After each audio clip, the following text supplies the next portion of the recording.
Lors de ma chronique précédente, donc avant la Vuelta, j'avais longuement parlé de l'absence de Pogacar. C'était pour laisser de la place à ses équipiers sur le Tour de France, Almeida et Yates. Malheureusement, Almeida, qui était mon favori, en tout cas celui dont j'attendais le plus, a dû quitter la course à cause du Covid. Reste Yates. Et j'avais aussi expliqué qu'évidemment, en l'absence de Pogacar et de Vingegaard et de Remco Evenepoel, c'était très ouvert et qu'il était difficile de pronostiquer qui allait gagner, qui allait terminer sur le podium. Et le constat est valable au bout de 9 jours, 9 étapes. Je vois encore 9 coureurs capables de remporter cette Vuelta ou de terminer sur le podium, donc les 9 premiers du classement général. Malheureusement, le 10e, c'est David Gaudu. Je n'imagine pas gagner la Vuelta, ni même terminer sur le podium. Je pense que lui-même ne se fait pas trop d'illusions. Pour David, un top 10 et une victoire à étape, ce sera déjà très très beau après une saison un peu compliquée. Parmi ces 9 coureurs, il y a quand même une surprise. Enfin, la grosse surprise, c'est quand même Ben O'Connor. Non pas qu'on doute de ses qualités, mais il imaginait en tête du classement général au bout de 9 jours avec 4 minutes d'avance presque sur Roglic et plus sur les autres. Non, ça, personne ne s'y attendait, y compris lui-même d'ailleurs. Alors attention sur ces 4 minutes par rapport à un coureur comme Roglic. Après, attention à l'écart par rapport à Primoz Roglic, donc un peu moins de 4 minutes. On peut quasiment le diviser par deux. Roglic, on le sait, va remporter pas mal d'étapes et de bonifications en tout cas. Il a déjà pris 26 secondes de bonif en 9 jours. Ça va finir à 30 secondes ou une minute encore de plus. Au chrono, il est supérieur normalement à Ben O'Connor. Donc, sur ces quatre, on peut dire que Ben O'Connor a virtuellement un peu plus de 2 minutes d'avance sur Roglic. Ça reste quand même un bel écart, intéressant. Ce n'est pas valable pour les autres. Les autres ne vont pas remporter autant de bonifications. Donc, vraiment, l'adversaire numéro un, c'est Roglic, même si il n'a pas été impérial, notamment lors de la grosse étape de montagne du dimanche.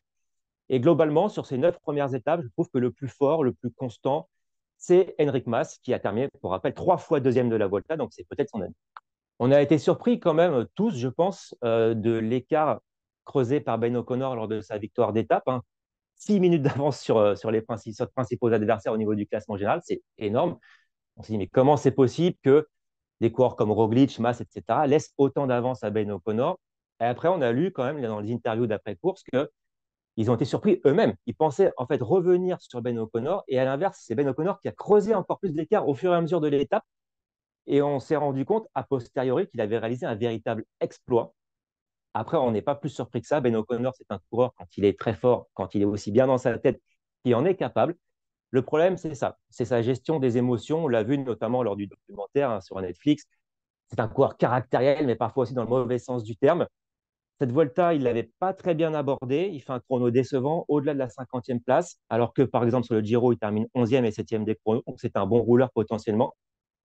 Mauvais chrono d'ouverture, mauvaise première arrivée au sommet, 23e. Il n'y a jamais 22 coureurs plus forts que Ben O'Connor sur une arrivée au sommet. Donc, il n'était pas dans des bonnes dispositions mentales, puisqu'après, physiquement, il a prouvé qu'il était extrêmement fort. Il y avait une forme de petit cadeau fait à Ben O'Connor, mais petit. Après, lui, il en a fait un gros cadeau.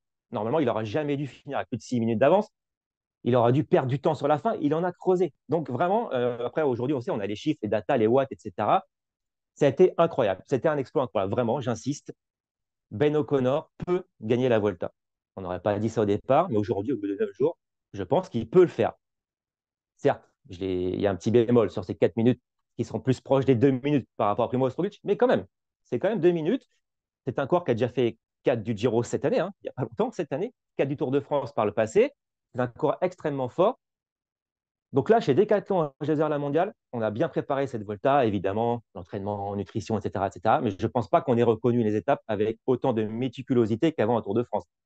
Et ben, c'est le moment de se mobiliser. Donc, il faut ramener du staff qui n'était peut-être pas prévu cette Volta. Il faut faire toutes les étapes en amont, toutes, même celles qu'on pense anecdotiques. Il faut tout bien reconnaître, il faut tout faire à fond parce que c'est une occasion unique, presque, de remporter un grand tour. Alors, pour la petite histoire, la dernière fois qu'une équipe française, non pas un coureur français, française, une équipe française a remporté un grand tour, c'est 2001. C'est Angel Luis Casero chez Festina. Je ne m'en rappelais même plus parce que cette équipe était finalement plus espagnole que française. Il y avait 8 coureurs espagnols sur 9. Le staff était plus espagnol. On sait que c'était une équipe française, mais andorrane aussi. Donc la dernière vraie équipe française, c'est 1990.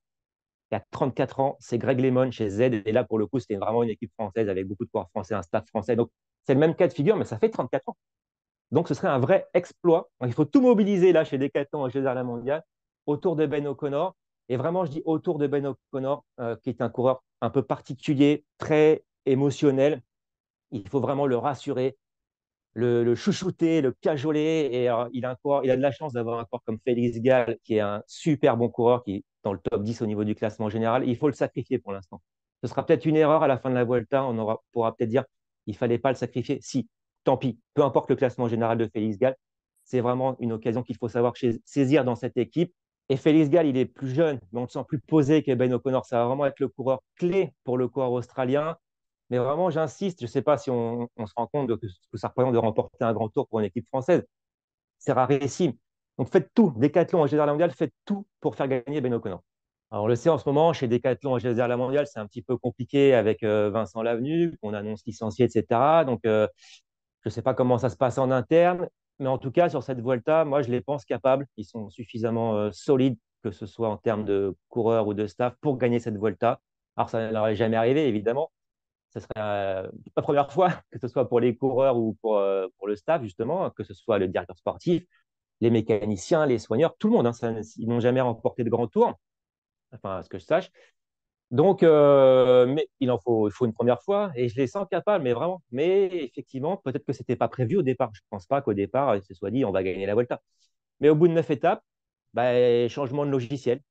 On peut gagner la Volta et on a tout ce qu'il faut pour le faire. Maintenant, comme je l'ai dit, effectivement, il faut peut-être ramener des forces supplémentaires qui n'étaient pas prévues, du staff supplémentaire, peut-être encore plus se concentrer sur la stratégie. Il y a des directeurs sportifs qui sont dans leur voiture. Il y en a aussi, on le sait maintenant, qui sont chez eux, au calme, comme nous, devant la télé, parce qu'on voit des choses qu'on ne voit pas quand on est en course, évidemment. Donc là, en tout cas, je ne sais pas ce qui est prévu, mais pendant 15 jours chez Decathlon AG2R, la mondiale, c'est Volta, Volta, Volta.